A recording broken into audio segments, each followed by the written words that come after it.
Hello friends, मैं discuss कर रही थी कि which are the complications of second trimester of pregnancy.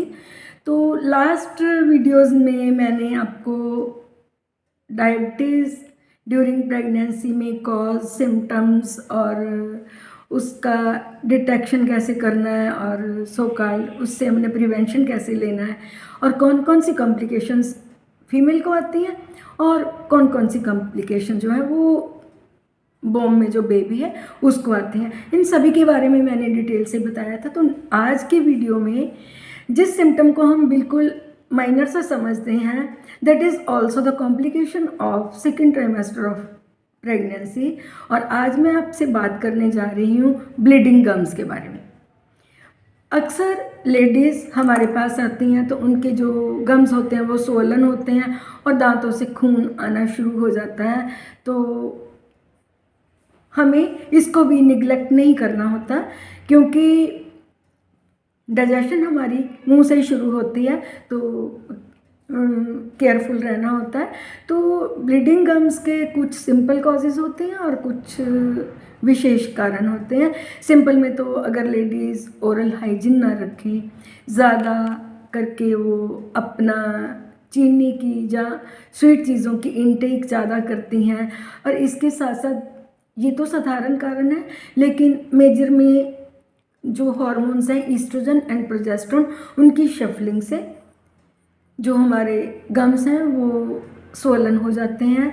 और इसके साथ साथ कई बार विटामिन, जैसे कि विटामिन सी की डेफिशिएंसी, विटामिन के की डेफिशिएंसी, और इसके साथ साथ कैल्शियम और फास्फोरस की कमी जब हमारे शरीर में आ जाती है तो अक्सर लेडीज़ को गम्स में से ब्लड आना शुरू हो जाता है। और कई बार हम अगर हार्ड ब्रश करते हैं और खाना खाने के बाद अपने दांतों को फ्लॉस नहीं करते तो भी हमारी निग्लिजेंसी से दांतों में खून आता है। और सबसे बड़ा कारण जो है वो diabetes during pregnancy, that is also the complication, उसमें भी दांतों से खून आना शुरू हो जाता है। तो काइंडली इस सिम्टम को हर लेडी को निगलेक्ट नहीं करना चाहिए, सोच समझ के अपनी लेडी डॉक्टर की एडवाइस ज़रूर लेनी है। तो अब मैं आपको बताऊंगी कि सिम्टम क्या होते हैं। सबसे पहले खाते वक्त दांत में दर्द हो जाता है, दांतों में झुनझुनाहट होती है, और उसके बाद में मसूड़े स्वोलन अप हो जाते हैं, उनका कलर जो होता है बिल्कुल रेड सा हो जाता है, और कभी कभी तो मुंह से फाउल स्मेल भी आनी शुरू हो जाती है। और मसूड़ों और दांतों में गैप आना भी इसका एक सिम्टम हो जाता है। जब भी डॉक्टर पेशेंट को देखे वो पूरा उसकी मॉनिटरिंग करे सिर से पैर तक कि इसको क्या क्या संभावना हो सकती है। तो चलिए नेक्स्ट मैं आपको बताऊंगी कि अगर ब्लीडिंग गम्स के साथ कोई लेडी आती है तो वो घर में कैसे अपने आप को मैनेज करे। सबसे पहले तो अपनी ओरल हाइजीन का ध्यान रखें, soft brushing twice a day. और अगर आप जैसे सैलड वगैरह या कोई फ्रूट वगैरह खाते हैं तो कई बार हमारे दांतों के गैप के बीच में वो फंस जाता है, तो काइंडली एवरी मील के बाद फ्लॉस करना बहुत ज़रूरी है। इससे जो खाना है वो अंदर सड़ता नहीं, इन्फेक्शन नहीं होती। और साथ में विटामिन सी की इनटेक जो है वो ज़्यादा करनी है, जैसे उसमें आंवला, नींबू, संतरा, कोई भी खट्टा फ्रूट, ये आप अपनी डेली रूटीन में ज़रूर यूज़ करें। इसके साथ साथ कैल्शियम को प्रचुर मात्रा में लें, ये भी आपके दांतों की जो डेंसिटी है, स्ट्रेंथ है, उसको बनाए रखता है। और काइंडली एक चीज़ मैं और बताऊंगी कि जूसेस की जगह आप फ्रेश फ्रूट्स लीजिए, क्योंकि जो हमारे दांतों की रूट्स होती हैं वहाँ तक हमारी ब्रशिंग नहीं जा सकती, और जब हम अपने दांतों से किसी फ्रूट को या फाइबर वाली सब्जी को कच्चा खाते हैं तो हमारी रूट्स की प्रॉपर सफाई होती है, जिससे केयर करने से आपके दांतों से खून कभी नहीं आएगा।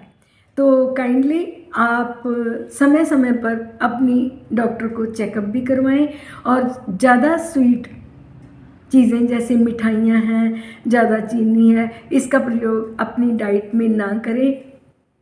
शुगर टेस्ट ज़रूर करवाएं। अगर आप सफ़र कर रही हैं डायबिटीज़ ड्यूरिंग प्रेगनेंसी तो अपनी ओरल हाइजीन का काइंडली ज़रूर ध्यान रखें, इससे आपको बहुत ही फ़ायदा होगा। और एक चीज़ और बताती हूँ कि आप ज़्यादा से ज़्यादा वाटर इनटेक करें, इससे जो आपकी ओरल कैविटी है वो हाइड्रेट रहती है, तो इन्फेक्शन होने के चांसेस नहीं होते और आप स्वस्थ रहती हैं।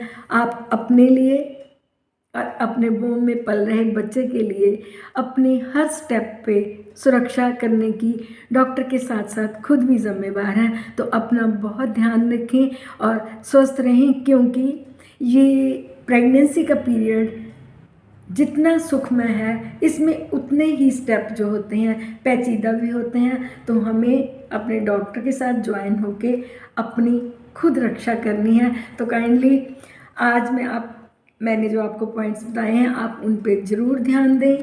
आप अपनी ओरल हाइजीन रखें और स्वस्थ रहें।